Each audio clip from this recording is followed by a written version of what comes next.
Welcome back दोस्तों, स्वागत है आपका हमारे ब्रह्मास्त्र सीरीज पार्ट 1 में। तो देखिए दोस्तों, आज हम लोग सामाजिक विज्ञान के सारे मोस्ट वीवीआई ऑब्जेक्टिव जो बोर्ड एग्जाम 2023 के लिए वेरी वेरी इंपॉर्टेंट है, आज वो हम करने वाले हैं। तो प्लीज़ वीडियो में बने रहें। आप लोग अगर चैनल पर नए हैं तो प्लीज़ चैनल को सब्सक्राइब कर ले। तो चलिए स्टार्ट करते हैं। तो देखिए दोस्तों, हमारा क्वेश्चन नंबर 1 कह रहा है, गुटेनबर्ग का जन्म किस देश में हुआ था? अमेरिका में, जर्मनी में, जापान में या फिर इंग्लैंड में? तो गाइस, चूंकि हम लोग जानते हैं कि गुटेनबर्ग का जन्म न जर्मनी में हुआ था, तो हमारा ऑप्शन नंबर इसका बी यहाँ पे करेक्ट हो जाएगा। चलिए बढ़ते हैं नेक्स्ट क्वेश्चन की तरफ। तो देखिए दोस्तों, हमारा क्वेश्चन नंबर 2 कह रहा है कि गुटेनबर्ग ने सर्वप्रथम किस पुस्तक की छपाई की थी? कुरान की थी, गीता की थी या फिर हदीस की थी या फिर बाइबल की? तो गाइज, गुटेनबर्ग ने सर्वप्रथम बाइबल की छपाई की थी, तो हमारा ऑप्शन नंबर इसका यहाँ पे डी करेक्ट हो जाएगा। चलिए बढ़ते हैं नेक्स्ट क्वेश्चन की तरफ। तो देखिए दोस्तों, हमारा क्वेश्चन नंबर 3 कह रहा है, भूमंडलीकरण की शुरुआत किस दशक में हुई? 1990 के दशक में, 1970 के दशक में, 1960 के दशक में या फिर 1980 के दशक में? तो गाइस, चूंकि हम लोग जानते हैं कि भूमंडलीकरण की शुरुआत जो हुई थी वह 1990 के दशक में हुई थी, यानी हमारा ऑप्शन नंबर इसका ये यहाँ पे करेक्ट हो जाएगा। चलिए बढ़ते हैं नेक्स्ट क्वेश्चन की तरफ। देखिए दोस्तों, हमारा क्वेश्चन नंबर 4 कह रहा है, गिरमिटिया किसे कहा जाता है? अनुबंधित मजदूर को, रोगियों को, छिपकली को या फिर अंग्रेजों के? तो गाइस, गिरमिटिया जो कहा जाता था ना, वह अनुबंधित मजदूरों को कहा जाता था, मजदूरों को, यानी हमारा ऑप्शन नंबर इसका क्या हो जाएगा? ऑप्शन नंबर यहाँ पे ए करेक्ट हो जाएगा। चलिए बढ़ते हैं नेक्स्ट क्वेश्चन की तरफ। तो देखिए दोस्तों, हमारा क्वेश्चन नंबर 5 कर रहा है, गार्डन सिटी की अवधारणा किसने विकसित की थी? एवेंजर्स हावर्ड ने या फिर विलियम्स ने या फिर नेपोलियन थर्ड ने या फिर हॉन्समान ने? तो गाइस, चूंकि हम लोग जानते हैं कि गार्डन सिटी की अवधारणा एवेंजर हावर्ड ने विकसित की थी, यानी हमारा ऑप्शन नंबर यहाँ पे ए करेक्ट हो जाएगा। चलिए बढ़ते हैं नेक्स्ट क्वेश्चन की तरफ। तो देखिए दोस्तों, हमारा क्वेश्चन नंबर 6 कह रहा है, अस्थायी कृषि के प्रभाव से कैसा जमाव संभव है? संपत्ति का, ज्ञान का, शांति का या बहुमूल्य धातु का? तो गाइस, अस्थायी कृषि से संपत्ति का जमाव संभव है, यानी हमारा ऑप्शन नंबर इसका क्या हो जाएगा? ऑप्शन नंबर ए यहाँ पे करेक्ट हो जाएगा। चलिए बढ़ते हैं नेक्स्ट क्वेश्चन की तरफ। तो देखिए दोस्तों, हमारा क्वेश्चन नंबर 7 कह रहा है कि बाराबंदी आंदोलन कहाँ हुआ था? कहाँ हुआ था बाराबंदी आंदोलन? इंग्लैंड में, फ्रांस में, जर्मनी में या फिर रूस में? तो गाइस, चूंकि हम लोग जानते हैं कि ये जो बाराबंदी आंदोलन हुआ था वो इंग्लैंड में हुआ था, तो हमारा ऑप्शन नंबर इसका यहाँ पे ए हो जाता है। चलिए बढ़ते हैं नेक्स्ट क्वेश्चन की तरफ। तो देखिए दोस्तों, हमारा क्वेश्चन नंबर 8 कह रहा है, राष्ट्रीय श्रम आयोग की स्थापना किस वर्ष हुई? 1948 ईस्वी में, 1958 ईस्वी में, 1962 ईस्वी में या फिर 1966 ईस्वी में? तो गाइस, चूंकि हम लोग जानते हैं कि जो राष्ट्रीय श्रम आयोजन की स्थापना जो हुई थी वो 1966 में हुई थी, यानी हमारा ऑप्शन नंबर यहाँ पे डी करेक्ट हो जाएगा। चलिए बढ़ते हैं नेक्स्ट क्वेश्चन की तरफ। तो देखिए दोस्तों, हमारा क्वेश्चन नंबर 9 कह रहा है, गांधी जी ने दांडी यात्रा किस तिथि को आरंभ की? हमारा ऑप्शन नंबर पहला है 12 जनवरी 1930 को, 12 फरवरी 1930 को, 12 मार्च 1930 को या फिर 12 अप्रैल 1930 को? तो गाइज, गांधी जी ने दांडी यात्रा 12 मार्च 1930 को आरंभ की थी, यानी हमारा ऑप्शन नंबर इसका सी करेक्ट हो जाएगा। चलिए बढ़ते हैं नेक्स्ट क्वेश्चन की तरफ। तो देखिए दोस्तों, हमारा क्वेश्चन नंबर 10 कह रहा है, गांधी जी ने असहयोग आंदोलन की शुरुआत कब की? 1 मार्च 1920 में, 1 मई 1920 में या फिर 1 अगस्त 1920 में, 1 दिसंबर 1920 में? तो गाइज, गांधी जी ने असहयोग आंदोलन की शुरुआत 1 अगस्त 1920 में की थी, यानी हमारा ऑप्शन नंबर इसका ऑप्शन नंबर सी करेक्ट हो जाएगा। चलिए बढ़ते हैं नेक्स्ट क्वेश्चन की तरफ। तो देखिए दोस्तों, हमारा क्वेश्चन नंबर 11 कह रहा है, अकोर बाट का मंदिर कहाँ स्थित है? वियतनाम में, थाईलैंड में, लाओस में या फिर कंबोडिया में? तो गाइज, ये जो मंदिर है अकोरबाट का वो कंबोडिया में स्थित है, यानी हमारा ऑप्शन नंबर इसका डी का हो जाएगा। चलिए बढ़ते हैं नेक्स्ट क्वेश्चन की तरफ। तो देखिए दोस्तों हमारा क्वेश्चन नंबर 12 कह रहा है हिंद चीन पहुंचने वाले प्रथम व्यापारी कौन थे? इंग्लैंड वासी थे, फ्रांसीसी थे, पुर्तगाली थे या फिर डच थे? तो गाइस चूंकि हम लोग जानते हैं कि हिंद चीन पहुंचने वाले सबसे प्रथम जो व्यक्ति थे ना वो पुर्तगाली थे, तो हमारा ऑप्शन नंबर इसका सी करेक्ट हो जाएगा। चलिए बढ़ते हैं नेक्स्ट क्वेश्चन की तरफ।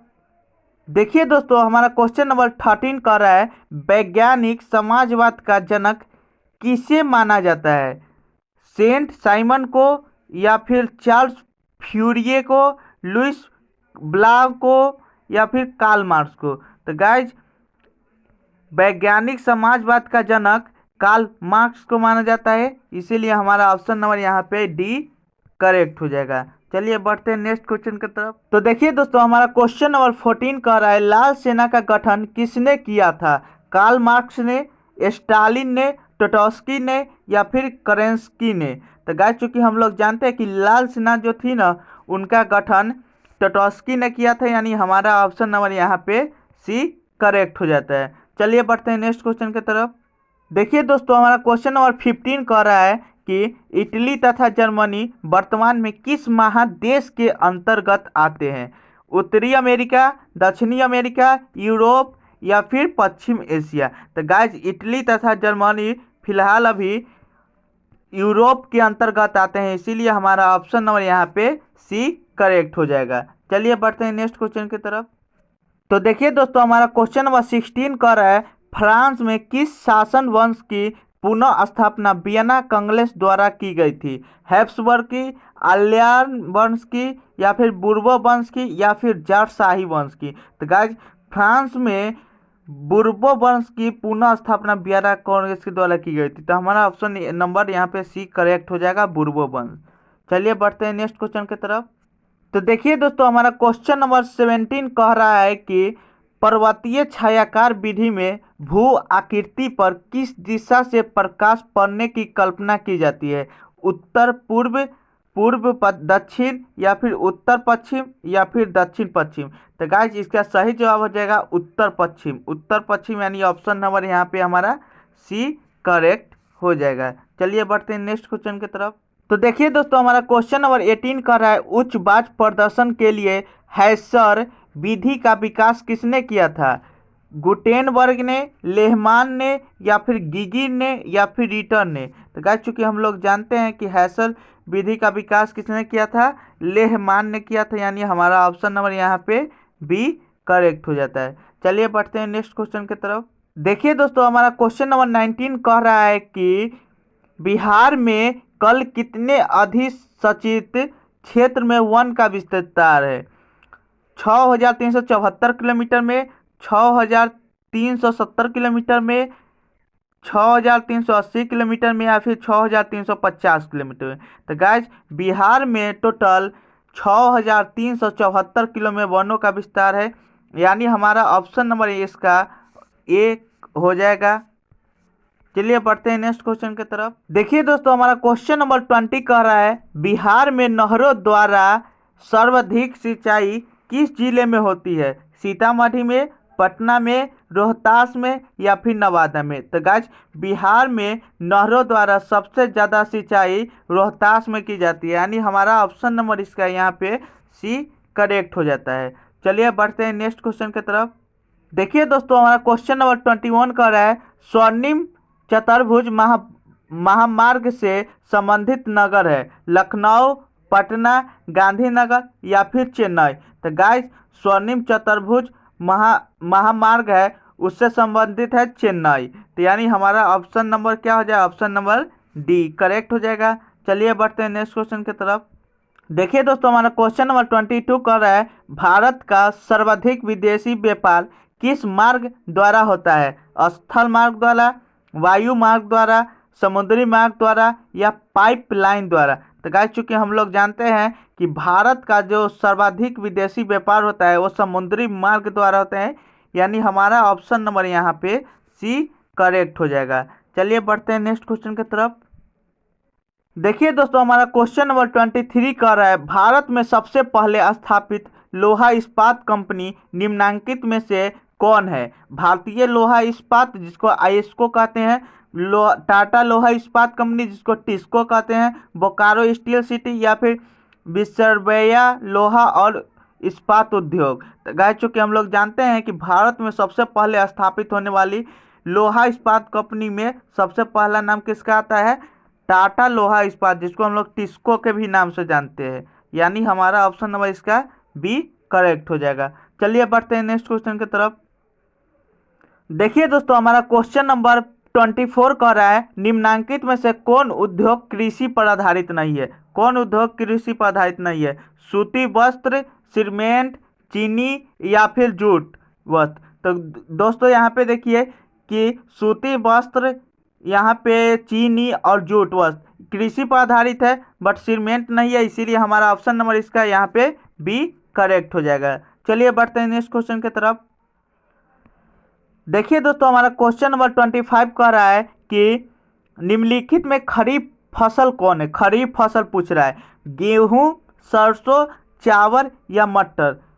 तो गाइस, गेहूं, सरसों और मटर रबी फसल है, लेकिन खरीफ फसल कौन है? यहाँ पे चावल हमारा खरीफ फसल हो जाएगा। तो गाइस, हमारा ऑप्शन नंबर यहाँ पे सी करेक्ट हो जाएगा। चलिए बढ़ते हैं नेक्स्ट क्वेश्चन की तरफ। देखिए दोस्तों, हमारा क्वेश्चन नंबर 26 कह रहा है कि निम्नलिखित में से कौन रबी फसल है? धान, गेहूं, केला या फिर चाय।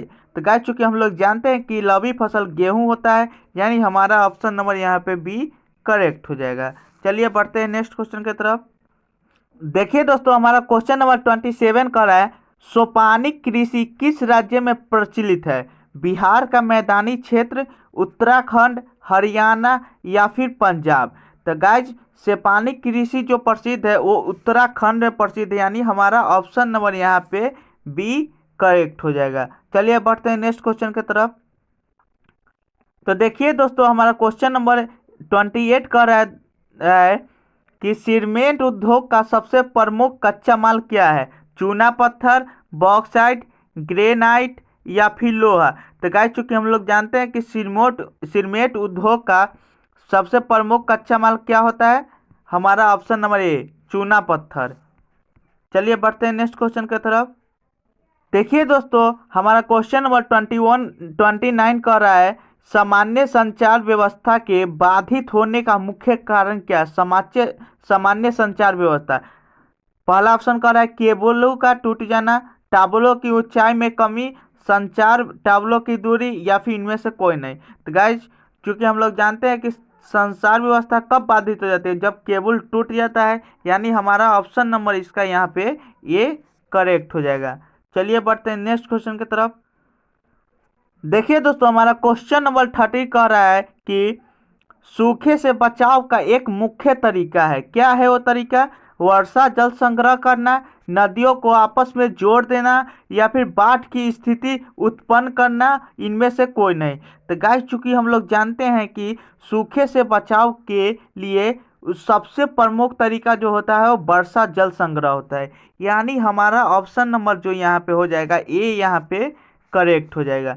चलिए बढ़ते हैं नेक्स्ट क्वेश्चन के। देखिए दोस्तों, हमारा क्वेश्चन नंबर 31 कह रहा है कि भूकंप का मापन किसके द्वारा होता है? भूकंप को हम लोग किसके द्वारा मापते हैं? मल्टीमीटर द्वारा, फोकस द्वारा, या रिएक्टर स्केल द्वारा, या फिर सुनामी द्वारा। तो गाइस, चूंकि हम लोग जानते हैं कि भूकंप को हम लोग रिएक्टर स्केल के द्वारा मापते हैं, तो हमारा ऑप्शन नंबर यहाँ पे सी करेक्ट हो जाता है। चलिए बढ़ते हैं नेक्स्ट क्वेश्चन की तरफ। देखिए दोस्तों, हमारा क्वेश्चन नंबर 32 कह रहा है कि उपभोक्ता द्वारा शिकायत करने के लिए आवेदन शुल्क कितना लगता है? तो गाइस, 50 रुपया, 70 रुपया, 10 रुपया, या कोई शुल्क नहीं। तो गाइस, उपभोक्ता द्वारा शिकायत करने के लिए आवेदन शुल्क 1 भी रुपया नहीं लगता है, तो हमारा ऑप्शन नंबर इसका डी करेक्ट हो जाएगा। चलिए बढ़ते हैं नेक्स्ट क्वेश्चन की तरफ। देखिए दोस्तों, हमारा क्वेश्चन नंबर 33 कह रहा है, वैश्वीकरण के मुख्य अंग कितने हैं? 1, 2, 3 या फिर 4।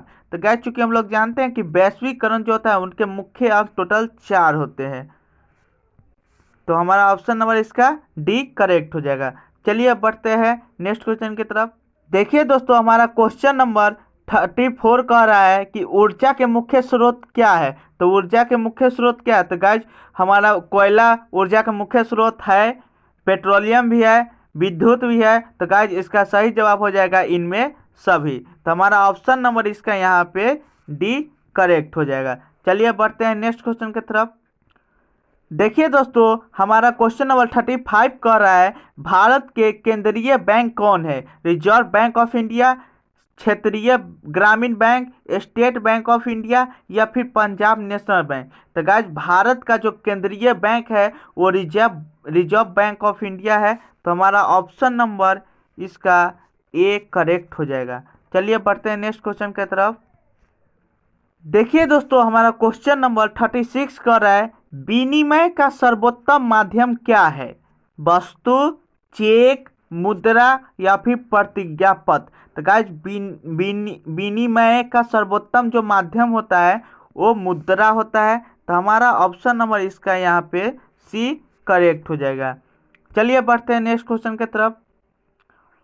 देखिए दोस्तों, हमारा क्वेश्चन नंबर 37 कह रहा है भारत में वित्तीय वर्ष कहा जाता है 1 जनवरी से 31 जनवरी तक, और दूसरा ऑप्शन हमारा कह रहा है कि 1 जुलाई से 30 जुलाई तक, 1 अप्रैल से 31 मार्च तक या फिर 1 सितंबर से 31 अगस्त तक। तो गाइज भारत में जो वित्तीय वर्ष कहा जाता है वो 1 अप्रैल से 31 मार्च तक कहा जाता है, यानी हमारा ऑप्शन नंबर इसका सी यहाँ पे हो जाएगा, 1 अप्रैल से 31 मार्च तक।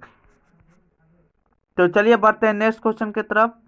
देखिए दोस्तों, हमारा क्वेश्चन नंबर 38 कह रहा है मानव विकास की दृष्टि से भारत के पड़ोसी देशों में किस देश की आर्थिक स्थिति इससे बेहतर है। बांग्लादेश की, नेपाल की, म्यांमार की या फिर श्रीलंका की। तो गाइज इसका सही जवाब हो जाएगा आपका ऑप्शन नंबर डी, श्रीलंका की। चलिए बढ़ते हैं नेक्स्ट क्वेश्चन की तरफ। देखिए दोस्तों, हमारा क्वेश्चन नंबर 39 कह रहा है विश्व का सबसे बड़ा लोकतांत्रिक देश है। चीन, अमेरिका, भारत या फिर फ्रांस। तो गाइज विश्व का जो सबसे बड़ा लोकतांत्रिक देश है वो हमारा देश है, देश भारत। चलिए बढ़ते हैं नेक्स्ट क्वेश्चन की तरफ। देखिए दोस्तों, हमारा क्वेश्चन नंबर 40 कह रहा है इनमें कौन सा तत्व लोकतंत्र की स्थापना में बाधक है। बाधक कौन सा तत्व है जो लोकतंत्र की स्थापना में बाधक है। पूंजी, नेता, अशिक्षा या फिर चुनाव। तो गाइज अशिक्षा ही वो कारण है जो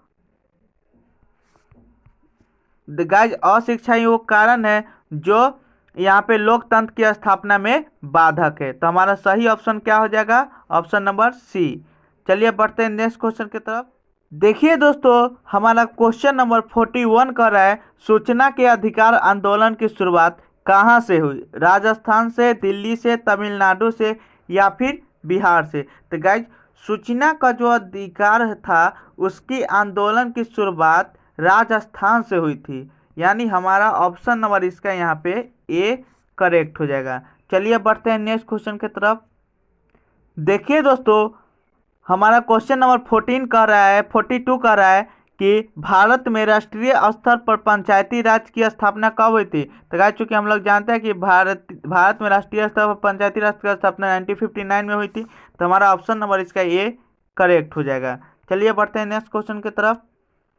देखिए दोस्तों, हमारा क्वेश्चन नंबर 43 कह रहा है भारत में कहाँ औरतों के लिए आरक्षण की व्यवस्था है। लोकसभा में, विधानसभा में, मंत्रिमंडल में या फिर पंचायती राज संस्थाएं में। तो गाइस चूंकि हम लोग जानते हैं कि भारत में औरतों के लिए आरक्षण की जो व्यवस्था है वो पंचायती राज संस्थाएं में है। तो हमारा ऑप्शन नंबर इसका डी करेक्ट हो जाएगा। तो आई होप आप लोगों को वीडियो पसंद आया होगा। अगर पसंद आया तो प्लीज़ वीडियो को लाइक कीजिए, चैनल को सब्सक्राइब कीजिए। मिलते हैं नेक्स्ट वीडियो में, तब तक के लिए बाय बाय।